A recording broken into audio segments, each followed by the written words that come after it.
Hi everyone, welcome back to chemistry tips. നിങ്ങളോട് ഞാൻ പറഞ്ഞിരുന്നു ലെക്ചർ നോട്ട് എഴുതുന്നതിനെക്കുറിച്ചൊരു വീഡിയോ ഉടൻ ചെയ്യാമെന്ന്. പലരും പിന്നീട് എന്നോട് അതിനെക്കുറിച്ച് ചോദിക്കുകയുണ്ടായി. അതുകൊണ്ടാണ് ഇന്ന് ഇങ്ങനെ ഒരു വീഡിയോ ചെയ്യുന്നത്. അപ്പോൾ നമുക്കറിയാം, നിലവിൽ junior scientific assistant, pollution control board, junior lab assistant, medical education തുടങ്ങിയ ക്ലാസ്സുകളൊക്കെ ഇപ്പോൾ നടന്നുകൊണ്ടിരിക്കുന്നുണ്ട്. ഞാനും ഓൺലൈൻ ക്ലാസ് നടത്തുന്നുണ്ട്. നിങ്ങൾക്ക് താല്പര്യമുണ്ടെങ്കിൽ അതിൽ ജോയിൻ ചെയ്യാം. അപ്പോൾ അതിൻ്റെ ഡീറ്റെയിൽസും മറ്റു കാര്യങ്ങളും ഇവിടെ ഡിസ്ക്രിപ്ഷൻ ബോക്സിൽ പറഞ്ഞിരിക്കുന്ന നമ്പറിൽ വാട്സപ്പ് ചെയ്താൽ മതി. എല്ലാ കാര്യങ്ങളും നിങ്ങൾക്ക് അയച്ചു തരാം. ഓക്കെ, അപ്പം നമുക്ക് ഇന്നത്തെ വീഡിയോയിലേക്ക് കടക്കാം. എന്തൊക്കെയാണ് നമ്മൾ ലെക്ചർ നോട്ട് എഴുതുമ്പോൾ ശ്രദ്ധിക്കേണ്ടത്? എന്തിനു വേണ്ടിയിട്ടാണ് ഇങ്ങനെ ലെക്ചർ നോട്ട് എഴുതുന്നത്? അതായത് നമുക്ക് അറിയാം, ഓരോ സബ്ജക്റ്റ് എന്ന് പറയുന്നതും ഒരുപാട് കാര്യങ്ങൾ പഠിക്കാനുള്ളതാണ്. ഈ എല്ലാ കാര്യങ്ങളും ഉൾക്കൊള്ളുന്ന 10ഉം 20ഉം പേജ് നമ്മൾ ഓരോ ചാപ്റ്ററിൻ്റെ ബേസൊക്കെ നമുക്ക് കയ്യിലുണ്ടായിരിക്കാം. പക്ഷേ എക്സാം സമയത്ത് റിവിഷൻ നടത്തുമ്പോൾ, എക്സാമിൻ്റെ തലേദിവസമൊക്കെ പെട്ടെന്ന് എടുത്ത് നോക്കുമ്പോൾ നമുക്ക് ഈ 20 പേജും 40 പേജും ഒക്കെ നമുക്ക് ഭയങ്കര ഒരു ബേർഡനായിട്ട് തോന്നുകയാണ്. അയ്യോ, ഇത് മുഴുവൻ വായിച്ചെത്തിക്കണ്ടേ, ഇത് മുഴുവൻ വായിച്ചാൽ തീരില്ലല്ലോ. അത് തന്നെ നമുക്ക് ടെൻഷൻ ഉണ്ടാക്കുവാനും നമ്മളെ തളർത്തുവാനും കാരണമാവും. അപ്പോൾ എപ്പോഴും നിങ്ങൾ ക്ലാസ് കാണുകയാണെങ്കിൽ, ഇപ്പോൾ ഓൺലൈൻ ക്ലാസ് പലയിടത്തും നടക്കുന്നുണ്ട്. അപ്പോൾ ഈ ഓൺലൈൻ ക്ലാസ് ആണെന്ന് കരുതി ഏത് നേരവും നിങ്ങൾ കമ്പ്യൂട്ടറിൻ്റെയും മൊബൈലിൻ്റെയും മുന്നിൽ ഇരിക്കരുത്. അത് നിങ്ങളെ കണ്ണിനെയും ബാധിക്കും. അതുകൊണ്ട് തന്നെ ക്ലാസ് ആദ്യത്തെ തവണ കാണുന്നത് നല്ല ഫ്രഷ് മൈൻഡിലായിരിക്കണം. അപ്പോൾ തന്നെ ആദ്യം കാണുമ്പോൾ തന്നെ നിങ്ങൾ ലെക്ചർ നോട്ട് എഴുതി വയ്ക്കുക. പിന്നീട് ഈ ലെക്ചർ നോട്ട് നോക്കി വേണം നിങ്ങൾ പഠിക്കാൻ. അപ്പോൾ ഇത് മറ്റുള്ളവർ പറയാറുണ്ട്, പഠിക്കാൻ പറ്റിയില്ല മാം, ഏത് നേരം കയ്യിൽ മൊബൈൽ പിടിച്ചിരിക്കുമ്പോൾ കുഞ്ഞു വാശി പിടിക്കുന്നു, മൊബൈൽ വേണമെന്ന് പറഞ്ഞ് കരയാണ്, കാണാതെ പഠിക്കാൻ പറ്റുന്നില്ല എന്ന് ചിലർ പറയാറുണ്ട്. അപ്പോൾ അവരോടും കണ്ണിന് പ്രോബ്ലം ഉള്ളവരോടും മറ്റുള്ള എല്ലാവരോടും എനിക്ക് പറയാനുള്ളത്, നിങ്ങൾ ഏത് ഇൻസ്റ്റിറ്റ്യൂഷനിലും ഓൺലൈൻ ഇൻസ്റ്റിറ്റ്യൂഷനും പഠിക്കുകയാണെങ്കിലും നിങ്ങൾ ആദ്യത്തെ തവണ ക്ലാസ് കാണുമ്പോൾ തന്നെ അതിൻ്റെ ലെക്ചർ നോട്ട് കൂടി എഴുതി ശീലിക്കണം. അല്ലെങ്കിൽ നിങ്ങളുടെ കണ്ണിന് അത് വളരെ ബുദ്ധിമുട്ടുണ്ടാക്കും. അപ്പോൾ ആ ഒരു ലെക്ചർ നോട്ട് നോക്കി നിങ്ങൾ പഠിക്കുകയും വേണം. എന്നാലാണ് എക്സാമിൻ്റെ തലേ ദിവസത്തെ റിവിഷന് വേണ്ടി നിങ്ങൾക്ക് നല്ലൊരു പ്രിപ്പറേഷന് ആ ഒരു ലെക്ചർ നോട്ട് നിങ്ങൾക്ക് ഉപയോഗിക്കാൻ പറ്റുള്ളൂ. മനസ്സിലായോ? അപ്പോൾ 10ഉം 40ഉം പേജ് ഉള്ളതിന് പകരം ആ ഒരു എക്സാമിൻ്റെ തലേന്ന് നമുക്ക് ആകെ എല്ലാ പോർഷൻസും കൂടി ഒരു 10 പേജേ ഉണ്ടാവുള്ളൂ. അപ്പോൾ നിങ്ങൾ ആലോചിച്ച് നോക്കുക, നിങ്ങൾ എപ്പോഴും എക്സാമിൻ്റെ തലേന്ന് അളന്ന് നോക്കുന്നത് പേജുകളുടെ എണ്ണമാണ്. ഇത്രയും പേജോ, അത് തന്നെ നമുക്ക് വളരെയധികം ടെൻഷൻ ഉണ്ടാക്കുന്നതാണ്.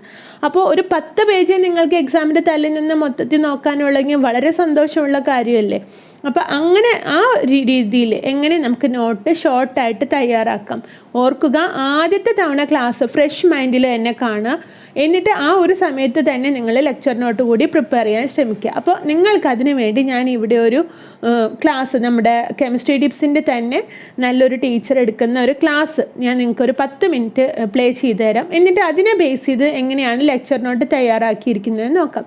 അപ്പോൾ എല്ലാവരും വളരെ ശ്രദ്ധയോടുകൂടി ഒരു എൻവയോൺമെൻറ്റൽ പൊല്യൂഷനെ കുറിച്ചുള്ള ഒരു ചെറിയ ഭാഗം, ഒരു 10 മിനിറ്റ്സ് പോർഷനേ ഉള്ളൂ, അത് നിങ്ങളൊന്ന് കണ്ടിട്ട്, അത് നമ്മുടെ തന്നെ ക്ലാസ്സിൻ്റെ ഒരു ഭാഗമായിട്ടുള്ളതാണ്, അതുകൊണ്ടാണ് കുറച്ച് നേരമേ ഉള്ളൂ, അത് നിങ്ങൾ കണ്ട് അതുമായി റിലേറ്റ് ചെയ്ത് എങ്ങനെ ലെക്ചർ നോട്ട് എഴുതാം എന്ന് നോക്കാം.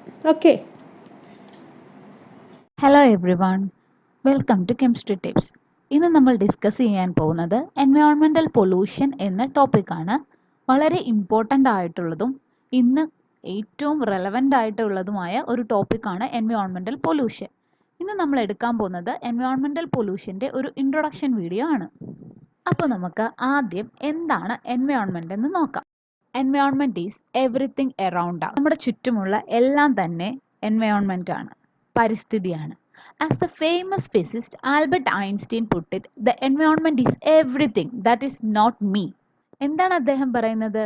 ഞാനല്ലാത്ത എല്ലാം തന്നെ എൻവയോൺമെൻ്റ് ആണ്. അതായത് നമ്മുടെ ചുറ്റുമുള്ള എല്ലാം തന്നെ നമ്മുടെ എൻവയോൺമെൻ്റ് ആണ്. അതിനകത്ത് എന്തൊക്കെ ഇൻക്ലൂഡ് ചെയ്തിട്ടുണ്ട്? It includes the living and non living things.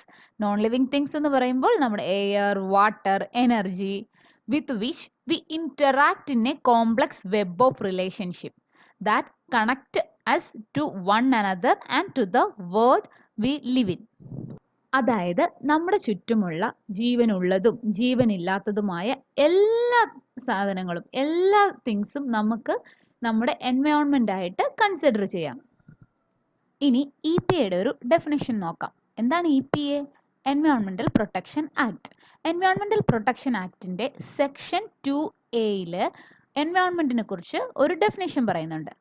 That means environment includes water, air and land and the interrelationship which exist among and between water, air and land and human beings, other living creatures, plants, microorganisms and property.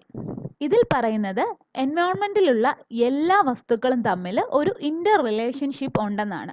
അതായത് ജീവനുള്ളതും ജീവനില്ലാത്തതുമായിട്ടുള്ള എല്ലാ വസ്തുക്കളും പരസ്പരം ഇൻ്റർ relate ചെയ്തിരിക്കുന്നു.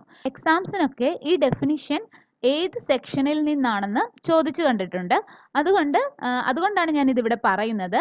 അതായത് environmental protection ആക്റ്റിൽ ഏത് സെക്ഷനിലാണ് എൻവയോൺമെൻറ്റിനെ കുറിച്ച് define ചെയ്തിരിക്കുന്നതെന്ന് ചോദിച്ചാൽ section 2A എന്ന് ആൻസർ ചെയ്യണം.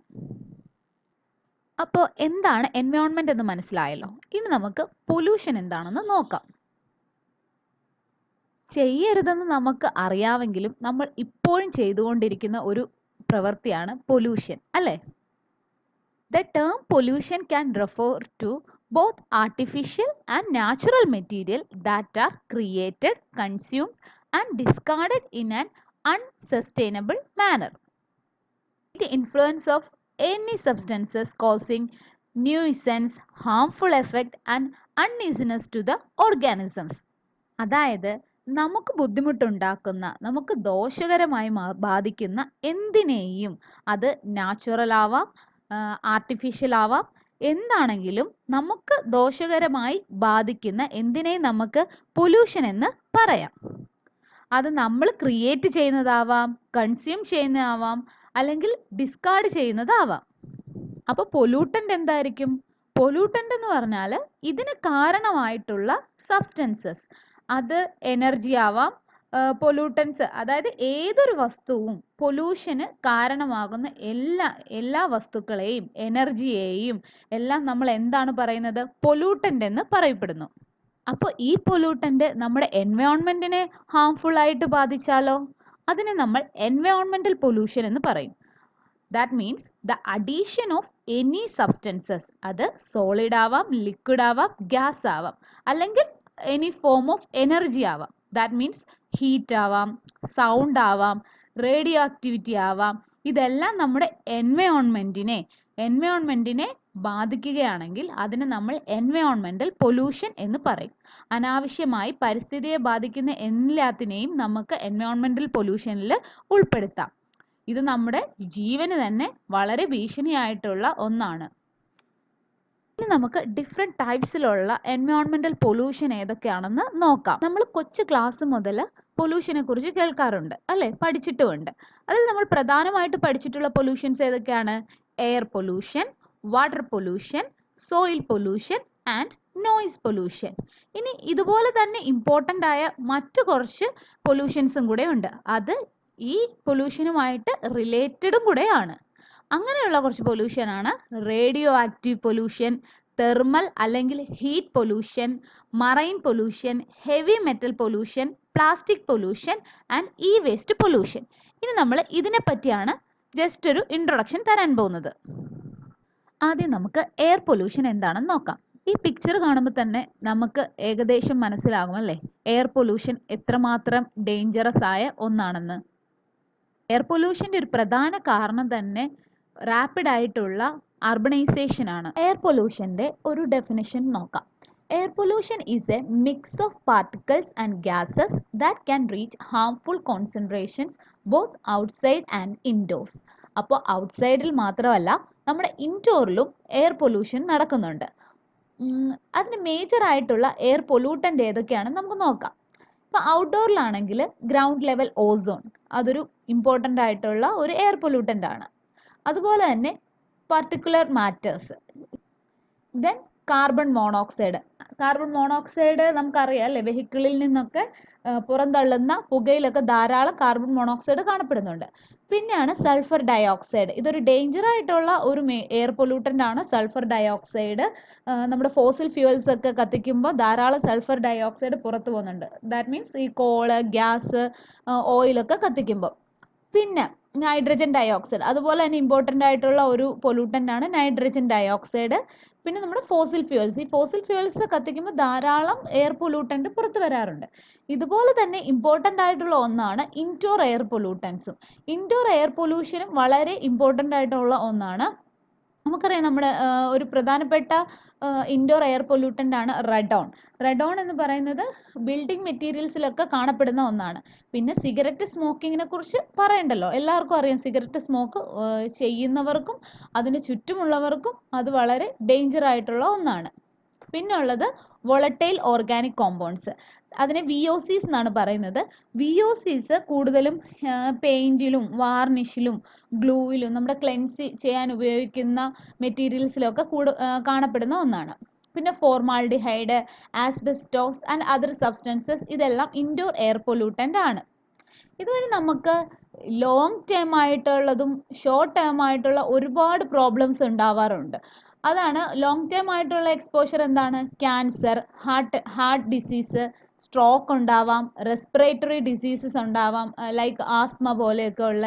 പിന്നെ ഷോർട്ട് ടേം ആയിട്ടുള്ള പ്രോബ്ലംസ്, അതെന്താണ്? സ്നീസിങ്, ഭയങ്കരമായുള്ള തുമ്മൽ അല്ലേ.